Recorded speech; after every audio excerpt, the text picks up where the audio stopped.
is I do a lot of different things because nobody's really a business analyst, I don't think. But the major customer that I support is Park and Recreation.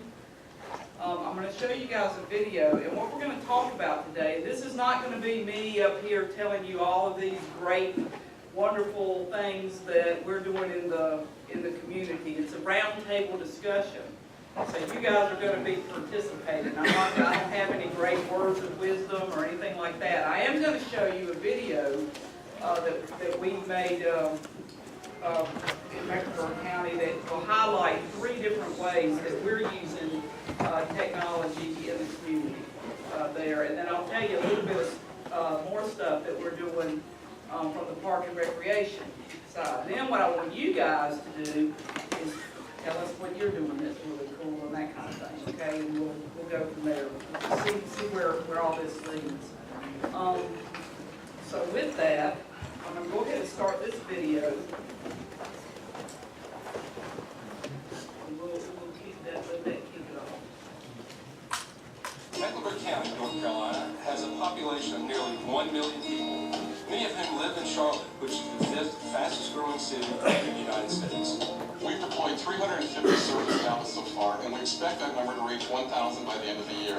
Before Microsoft Surface Pros were being used in Mecklenburg County, we were largely using desktops and laptops. Some individuals had up to 4 devices. The number got staggering. With the adoption of the Surface Pro, it makes them very, very productive. We're able to give them 1 device. They're able to go out in the field, do their investigations, go online, enter that data into their systems. It's really been a security boost for us. The Surface Pro has allowed us to turn on BitLocker with the VDI, so when the session is closed, the records are gone. It untethers them from the traditional workplace, and that really saves them a lot of time, which ultimately saves the county money. Prior to the Surface Pro, social workers were having to take huge laptops out into the field, and it would slow them down. The Surface Pro is a handy tool for social workers in that they can look up the reports they might get while they're out in the field instead of having to go back and forth to the office. It also increases children's safety because we can respond quicker. Using the Surface Pro for inspections gives me quicker access to look up previous inspections, to enter current inspections. When using OneNote on the Surface, I basically no longer take paper notes. I provide forms to the facility operator or owner. They're actually being able to sign on the tablet, and it just gives a quicker transaction between myself and the facility operator.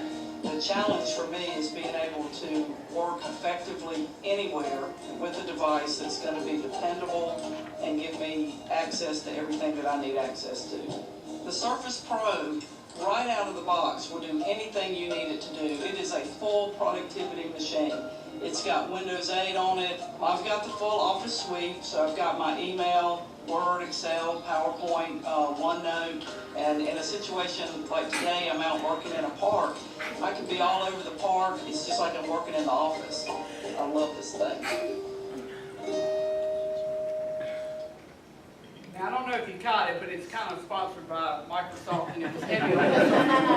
Did anybody pick up on that? It was subtle. And that was my evil twin there at the end. That's not me. We'll stop this, because I don't think we want to see the next one. But basically, what I'm doing in, but it did stop. Hang on. Okay, let's just move this. What we're doing in the park system in particular, and in the video you saw 3 different things. You saw me out in the parks, you saw a social worker driving around with a Surface tablet, and then you saw, I think, a health inspector. I'm not as familiar with what they do, but I can give you a couple of case stories. Basically, what we've done in Mecklenburg County is the major technology that we're using is VDI, or how many of you are not familiar with what VDI is? It's a virtual desktop interface, basically, where what we use is a VMware product.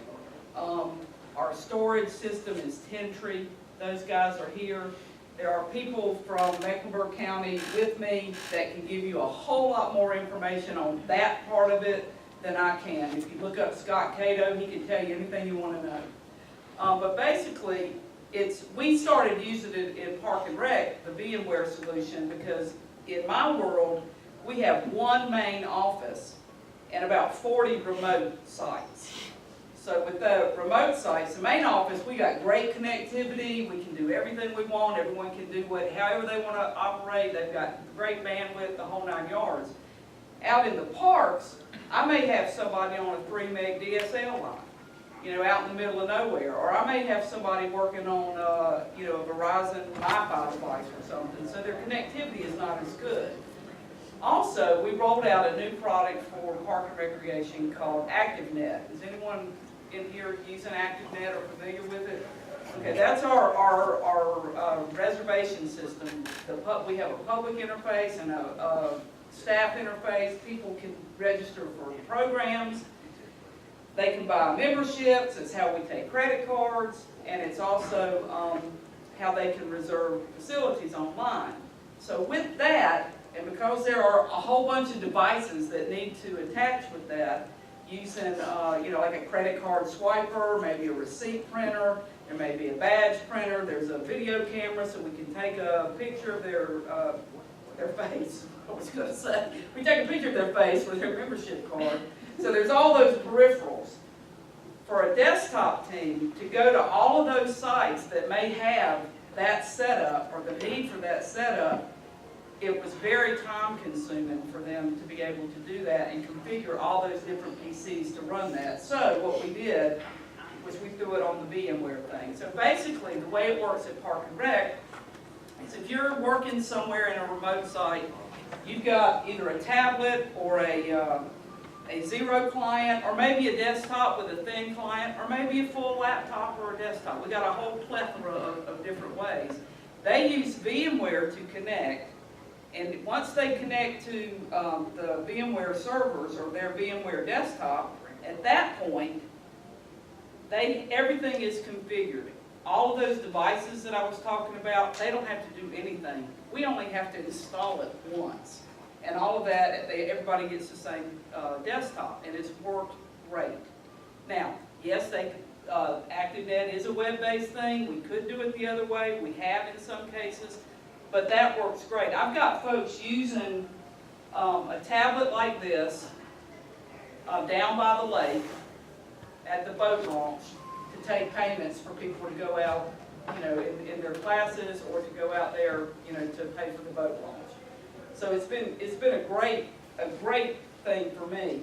The other thing that I like about this particular technology is, for me, it gives me the everything I need in a tablet form or with the keyboard. So that's my plug for the Surface. But it works just as well. I've got in booths out in the parks, entrance booths with just a MiFi device and a zero client connecting up, and they're taking money all day long. So that to me is the win. Now, for the social worker side, because we saw a DSS worker, I can speak to this a little bit, even though I'm not in DSS. But the way they're using it, they've got tablets, they've got some of them have iPads, some of them have the Surfaces. I think we're mostly now with them using the Surface Pro 3, which is what this one is. But the VMware stuff will work on your phone, it'll work on an iPad, it'll work on a tablet, it'll work on an Android device. It's device agnostic. It's just a plug for VMware. But what they're doing, here was a typical day for a social worker. They go out and they go to the farthest point of the county. They have a case, let's say, all right, let me start over. They start at their office. They get a case. They go to the farthest part of the county. They take care of that case. They have to drive back to the office, which, could be 30, 40 minutes, maybe an hour. Drive back to the office, log all that stuff in, generate the paper that goes along with that, get their next case, and then go to the other part of the county. So it could take them 2 hours worth of driving and paperwork to do their job for one case. Enter this with the VDI technology and a MiFi or something. Now they go to the office, they get their cases, or maybe they've gotten it before they leave. However, they got the case. They go to the case, they take care of the case, they go to Starbucks, or they go to a park, or they go somewhere and they stop and they enter the stuff in, get the next case and go on. So where they might be doing 2 cases a day, now they're doing a whole lot more. So the service to the public has just gone way up because they're not having to lose 30 minutes, an hour, 2 hours, half a day driving back and forth. Not to mention that they've got a new back-end paperless type system, scanning system, where they can just take their documents in. It all goes into that system, and they don't have stacks of paper like this for one case. Health inspectors, you saw them. I am not as familiar with them, but I know that they are going out. They do have a back-end kind of thing that they're doing that allows them to take signatures. They even have portable printers where they can go on site. They do the health inspection in the restaurant or the food establishment or whatever, concession stand. They can do that, talk right there with the client, get them to sign it and print out their certificate and post it on the wall right then. The way they used to work is that they would go do the inspection, log everything in, write it up, go back to the office, do blah, blah, blah, blah, blah, blah, and then mail them the certificate. So now we're saving money in postage, and we're saving time as well. So that's how Mecklenburg County is using the technology. Other things that we're doing in the parks, all of our park rangers have iPads, and they also have iPhones. With the iPads, they've got an application called Playground Guardian. So a park ranger can go out to any playground. Now, they used to have paper inspections where they would actually have to go and inspect all of the playground equipment. They had this long list, and they're doing this, and now they've got this application with an iPad mini that fits right in the little pocket on the side of their pants. They pull that out, they're doing the inspection, it's logged in, and they go on and do the next one. No paper, no nothing. They can also use it as espionage is the word that comes to mind, but I don't think that's what I want to use. But they also have been able to go out and take a picture of something that's broken and then send that or store it either on our intranet site or somewhere on our network, or even send it to the maintenance crew. Go ahead and upload that into the maintenance application and get those things resolved a lot quicker. They can also, if they see something that's questionable in the park, they're videoing it with the camera and sending it to the police immediately. So you see that those are the kinds of things that I can speak to as far as the parks are going.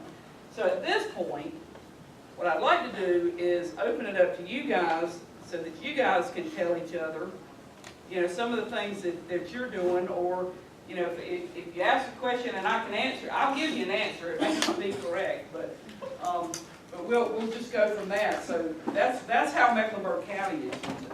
What are you guys doing? Well, I have a question. Okay. Some of our employees are seasoned. I guess I call them seasoned, because I guess that's the right word. They're a little technology challenged. So we've had a lot of challenges giving them an iPad and having them understand how to use it when there's things that don't go right. They don't know how to fix them and things like that. So, we're gradually educating them on that, but I was wondering if anyone else had some of those challenges. We have had those, and the way it used to work, and we're kind of standardizing, at least in my department.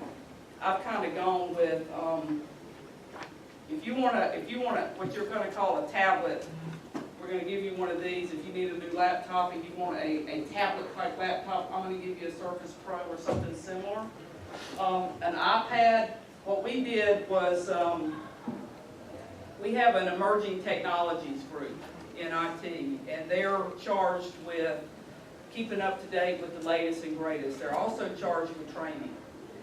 We have a platform that we call MECEDU, and in MECEDU you can create a PowerPoint, narrated PowerPoint, video, whatever you want, and upload it into there, and it can be published for all staff. So they have actually made several trainings, real basic trainings related to iPads in particular. The funny thing is, though, is what I find is a lot of times it's not the people who need the training that will tend to take it. You know, I think it's probably a battle that all of us are facing. We do have a couple of those guys that can go out and do one-on-ones, but what are any of the rest of you? What are you guys doing as far as, you know, any kind of training, or are you running into those same sorts of challenges? Are y'all awake? I mean, we have challenges with our council members. I mean, it's really frustrating that we 3 years ago, we pushed them with iPads where they can download the documents. We went through training, and we're constantly getting calls because they can't remember their password, they can't remember to turn it off, and it's pretty embarrassing. Yeah, I think that kind of goes with the territory, unfortunately. What was it he said in here, if you could say something about stupid, if you could do something about that. Anyway, if we could train stupid out of people, that'd be great, but you had a comment? Yeah, I was going to say, in Chapel Hill, we have video conferencing in several buildings, and we did that so that we could do training, and we just got through a process of getting a transit hardware through a VIA to do this thing through the fire department. But one in each fire department, fire station, they can actually do training that way without traveling around the city to do the training. Now that you're talking about this, we just got four Surface Pro 3s for the Parks and Rec department in events. And then they got another set of those Dell XPS little laptops. Right. They got those for their maintenance crews. And they're talking about being able to do the kind of thing that you're talking about. But we haven't even discussed whether we could do something like with a VM interface or something in the cloud, a way to get to our network other than trying to direct connect, which sometimes that doesn't really work very well. So I was going to ask you, what kind of cost is there, and how do they cost it out when you're looking at that VMware server? It's not cheap. Okay. I do know that. I can't tell you in dollars and cents. I think Scott Cato would be a good one to talk to. He's over that whole area. But I know that where you're going to put the most of your money is going to be on the storage. Because when you have that many people connecting, the way it works for us is if I log on to the VMware servers, we have a pool of virtual servers that people can go to. So there's like a DSS pool, there's a park pool, there's a county manager pool, whatever. And you have to have licenses, per machine, so virtual desktop. So let's say that Park has 10 virtual desktops in their pool. I may, as a customer or a Park employee, I may connect to several of those, and you can have so many connections at one time. So that's not where the cost is. Those things I think are running. For some reason, I'm thinking $250 per desktop or something, which is not much. But because that creates a profile for each person, and they start storing all their documents and that kind of stuff in there as well, there comes your storage. But the neat thing about that, particularly for like DSS workers, when you got all that, or health department, when you got all that HIPAA stuff and all those confidential things and PCI security and all of that, is that when that person actually logs off that virtual desktop, the session is destroyed. All the data and everything that went along with it is destroyed. We use another product called Profile Unity so that when I log in, I'll show it to you in a second. When I log in, Profile Unity runs that gives me all my stuff. So if I'm on the virtual desktop and I've saved things to my documents or whatever, it doesn't really go to my documents. It goes to this Profile Unity folder, which is really on a different server. So it's kind of complicated, but storage is where you're going to spend your money. But that's storage on your server, not in the cloud. It is not in the cloud. It's on a, Tentree is the devices that they use, and I think they're like giant, NAS or SANs, yes. We used to put all that money into the video conferencing. It's not really worked out very well because they won't use it. It's a little complicated to use. So you put all this big investment in this and then find out that it really didn't work. And something like this may sound expensive for what you're saying, but I just wonder if it's as expensive as what we spent. That was something that didn't work. It may not be, and I tell you what, we were going that route as well at the county for the video conferencing, and we were going the hardware route. And they were buying these, I don't know, there's one place we got like 2 giant smart boards in there. We've got all these microphones hanging. We've got all these, there's video cameras and stuff in there, but here's what happens. Joe User, and this is in the IT building, so these are IT people, go in there and they can't make the thing work. So what we're doing now is we're actually trying to use integrative technology like, with just a regular TV with a device on the back, maybe I think it's called We Present, where you wirelessly can connect any device to it, and we use Microsoft Link. Well, it's Skype for Business now, but, and it works great. Because then the hardware, again, I can use this out in the field and be on a conference call or do a training session. So I think we've kind of, in our department anyway, we've kind of gone full circle where, maybe the hardware, we're trying to be as agnostic on the hardware side as we can be. Yep. And put the money in where it needs to be. And one quick point too, so I work for Microsoft in all disclosure, and I cover cloud services.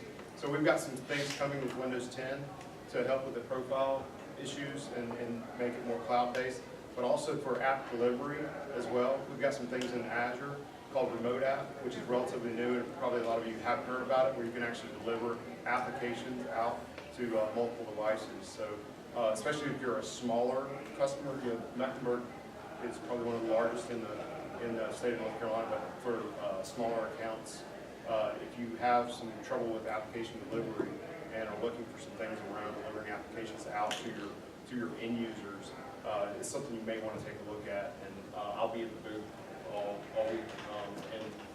For those of you who don't know me, my name's Ted, T-E-V. You can go out to TED.com and find me. I've been at Microsoft for 18 years, so I'd be happy to discuss that. And one other thing that I'll note as well is that we are on Office 365 as well. So Mecklenburg County is a big Microsoft shop, supplemented with VMware for the VDI. But all that considered, makes things for our remote users a lot easier, bigger pill to swallow, I think. How's the VDI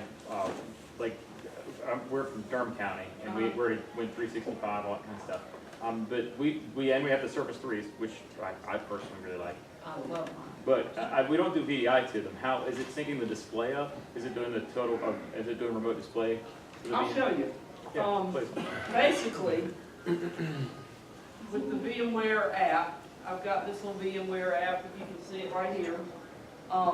We allow folks to download that onto their computers at home if they want to. It's a free app. Is that the dinner bit? I've already got my server in here. Go ahead and click on that. My disclaimer.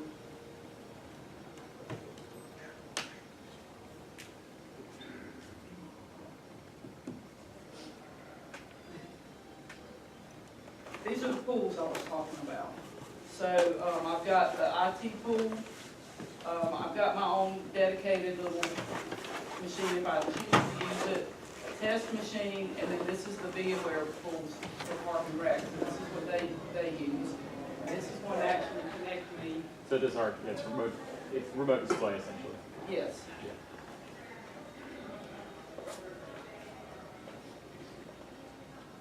And we've got people using this every day, on a zero client. Yeah, and so did you replace most of your desktops with a zero client? Pretty much. A lot of them, not all of them. Yeah, I do development, so I'm always going to be like, need my box. Yeah. Well, then we've got, then you see this is the profile Unity that runs, and this gives me all of my stuff. So we can assign profiles to people or access to applications or whatever they need via this. You can even have a dedicated VM with the VMware product, so that every Yes. time you log in, you get the same desktop. Yes, that's what That happens. comes out of box. I don't know what the Yeah, it's 6 months. we use the pools and, you know, but they still get, all of their stuff is saved in their profile. So that's how that works. It's a little slow for me because I got a lot of stuff that it runs. But that's how, you know, folks work, and I can run it off my phone.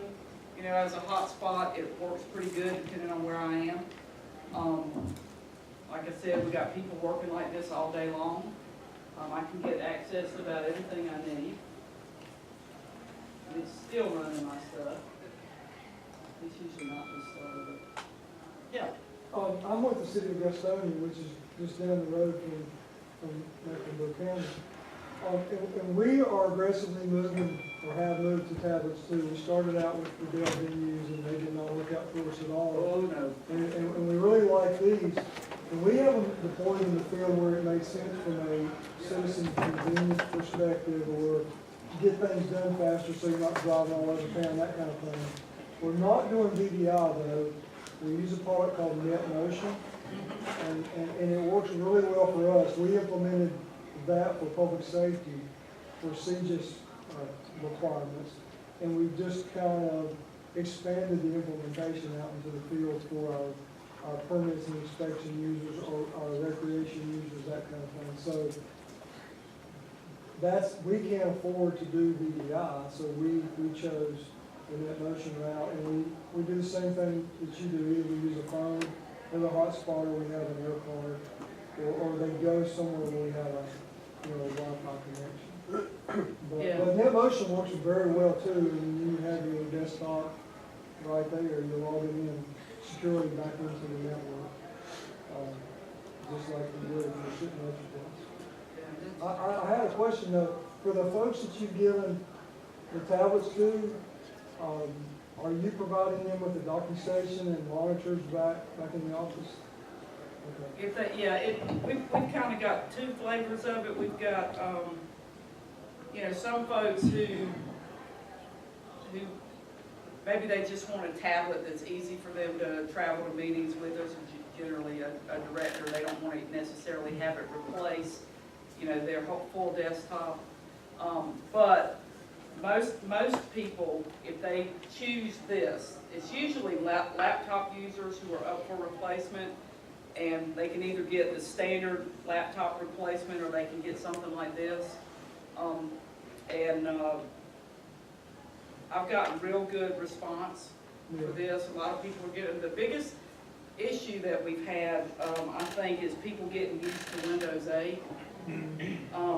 But our desktop crew has been pretty good as far as setting up an image that kind of takes some of the quirks of Windows 8, like it boots to the desktop instead of the tiles and all of that. So they've done a couple of trainings on using Windows 8, but that's not our standard. But a lot of the desktops, depending on where they are too, we're replacing those with either 0 clients or 10 clients. Anybody else got anything that they're doing? Enough about me. Anything that you want to be doing, and you want to ask somebody, how do you do it? Yes. Actually, one thing that we've done, our public works department is heavy users of iPads, and what they've figured out they've started using for is mainly video chatting. If somebody's out on the sewer main break and somebody's at the shop, they start FaceTiming each other to show what's going on in the field, what parts they need. I've been out on the water main break during a construction project, and one of the supervisors knew something about the project, and he was at the library with his kids sitting in a corner while his other guy was out in the field with using FaceTime on the iPads. And then we've done the Unidesk with VMware View on the iPads too, and they love that. And you would think that a lot of these guys who you wouldn't expect to know technology, I think our public works department is impressing the absolute most on what they can do and what they've come up with to use these mobile devices for. So. What I find is that our users, and I don't know why this is, but it seems like in the park, anyway, the people who are in natural resources, who are what I tend to be, you know, they're all about nature and they're hugging trees and they're doing all this stuff. They are our most tech savvy users in the department. And you wouldn't think so, because you would think that, you know, they're out hugging trees and stuff, but they come up with some really cool uses for stuff like this. You know, and I think partly because they work so much with school kids coming in, you know, and they kind of think like that as far as they want to have things that kids can touch. And you know, so they kind of push the envelope on that, a lot of that stuff. At least from, you know, from that standpoint. Is anybody in here doing anything with drones? Wish. Somebody say, I wish. Yeah, I tell you what, our park rangers, the guy who leads the park ranger group, I've got this great idea for him if we could just get it passed. Where, you know, he's all about security cameras and he's wanting to put these security cameras everywhere, but I'm thinking, you know, if I could give him a couple of drones, you know, that he could just fly around at events, you know, watching stuff, and apparently from what I just had this conversation with someone yesterday who was saying that there's a guy that works in our IT department that actually builds those things, and he can have them do whatever and send him text alerts and do all this stuff, and I'm like, all right, we need to do that, because how cool would that be? But I'm not sure our commissioners would approve it. I'm not sure that, you know, I don't know what kind of privacy thing you might be violating, but I wouldn't think it'd be much different than than a security camera. Ability is a little bit more, or, you know, security cameras don't often fall out of the sky and nail people in the head. I think it'd be a public perception problem more than anything else. Well, yeah. Battery likes it. Yeah. We have used them we had a bark in the park, and you know, it's like a place where dogs can bring their owners, you know, for this thing. And they actually had a drone flying around that was doing videotapes of the event, which was kind of cool. But I was kind of surprised that they chose that particular event to use it at with the dogs. But nobody seemed to get spooked by it, and no dog attacked it, so I think that was probably a good thing. What are folks doing around social media? You know, is that in the IT department, or is that in the communications department? Or? I know, in Mecklenburg County, it's more of a public information kind of thing. You talk about like a PIO? Yeah. What about you guys? Thanks. Public information, not IT department. How about body-worn cameras? We're all going to that.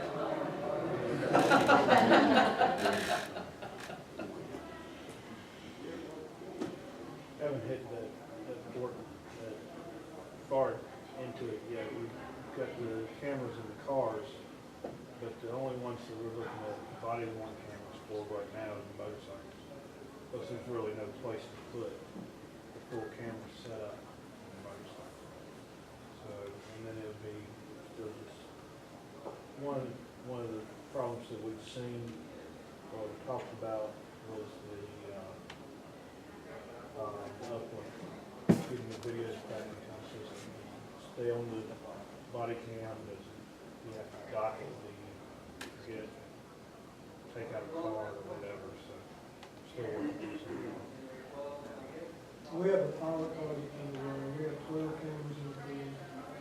But it's strictly so that we can figure out how to use it, how to write policy and best practice for use. So it's been underway. It's been filled out on fly. Yeah, I cover the eastern half of the U.S. That's one of the really popular topic. Oh, it's across the country. Yeah, body-worn cameras. And everybody's doing it. Yeah, it's policy issues, it's legal issues, it's which camera do I pick, the federal matching program. And, so it's been interesting to see the different views from the different states and different technicality. Is anybody doing any sort of online streaming or, I'm thinking community workshops, you know, in the parks department, if they if they're gonna build a new park, they generally do 2 or 3 workshops that the community can attend and, you know, look at plans or make comments or whatever. And one of the things they've been talking about is there a way that we can do this online, you know, maybe using a conference setting, maybe using Link or GoToMeeting or whatever they might want to use. And I'm just curious if anyone is doing anything like that, because we've been trying to wrap our heads around how we would actually do that. It's not, the technology part's not hard. It's just, you know, would we have people call in and take questions? Would we have people, you know, be able to type questions? Is anybody doing anything or thought about doing any of that kind of stuff? Y'all just want to win prizes and go see? No, I'm just kidding. I went to a social media conference in Reno about 4 weeks ago, and they actually had a whole hour-long session on that. There were a lot of folks in the western half of the U.S. were there, and they talked about moderating that, and that was probably the biggest takeaway from that, was actually having a moderator. So whatever platform you choose, instead of having like a wide open where any Joe Blow can get on there and rank and raid, Yeah. actually have a way to moderate it and being able to mute people and kick them out or whatever. Just, you know, it's kind of like a public disclosure or a public forum where you get someone up there that just gets up there to rank and being able to moderate that. And for something like this, honestly, from what you said, not to be anything Microsoft, we already have your stack. Right. .NET help.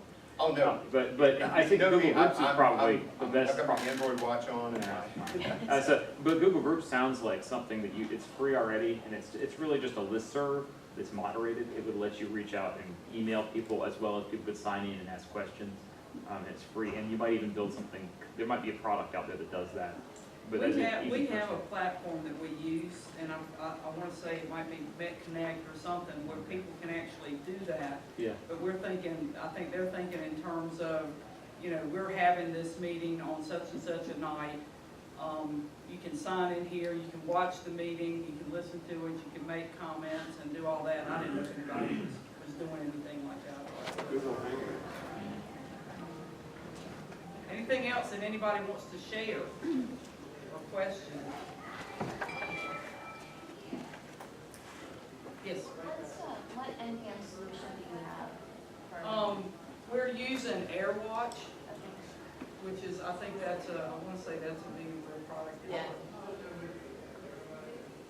That's what we're struggling with in Wilmington. We haven't even really gotten to that point, so we don't really have any devices out there at all. Just don't know where to- We just started with AirWatch, I want to say within the past year. We used to use the Good technology or something, and we kind of ditched that, and then they were using just the native kind of stuff that came with iPhones and, you know, the cloud, iCloud, whatever. But AirWatch, and I think that I'm not that familiar. I just know I have it on my phone. But I know that you can push apps out and do a whole lot of other stuff and turn the phones on and off and you know, their laws. So it's kind of a cool product. Yes.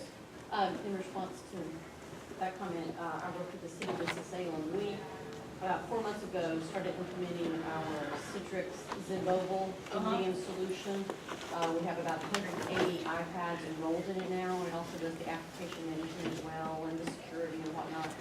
One thing we are using to that is ShareFile comes with that license, and our city secretary can place an agenda PDF out in a shared location for our council members to annotate. It comes with an annotate tool as well in ShareFile, and that prevents us from having to print. Well, some council members still want us to print books this big, but the more savvy ones don't need it. They can just carry their iPads into the meetings, annotate, and that was worked well for us. That's cool. Commissioner Hall. What was it again? ShareFile. ShareFile. ShareFile. I've been working with some localities in North Carolina and other states on, Microsoft has something called Intune, which is a part of the enterprise mobility suite that does MDM, and we've been improving on that. If you guys want to talk about that, welcome to come by the booth. And if you have Office 365, we also have some built-in capabilities as well to manage devices. And so Intune actually adds another layer on top of that as well. Anybody got any recommendations on cross-platform application development for the people that haven't started into that foray yet? I've used PhoneGap. We just do I did something for EMS, and EMS app 2 years ago now. Used PhoneGap and we use responsive web, .NET app, but it ends up packaging it up. Probably it works kind of like the nickel do that. As a developer, my recommendation is always don't do it. So, just find something that wraps, so you don't have to write ones. Yeah, if you're a Visual Studio, we've done some work with Xamarin. So, Xamarin. Yeah. Mono. Looked at it very briefly. Haven't tried to develop anything like that. I'm not a dev head, but I can suggest sync up with somebody. You have to build twice.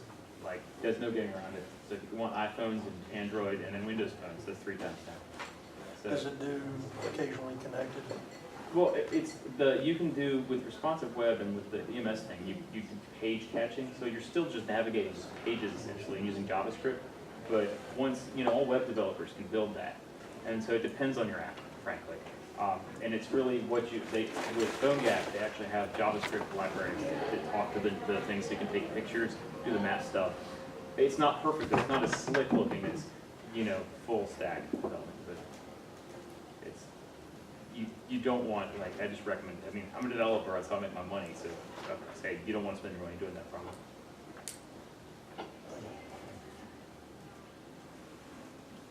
Anyone else want to share? If not, y'all free to go. Go talk to the vendors,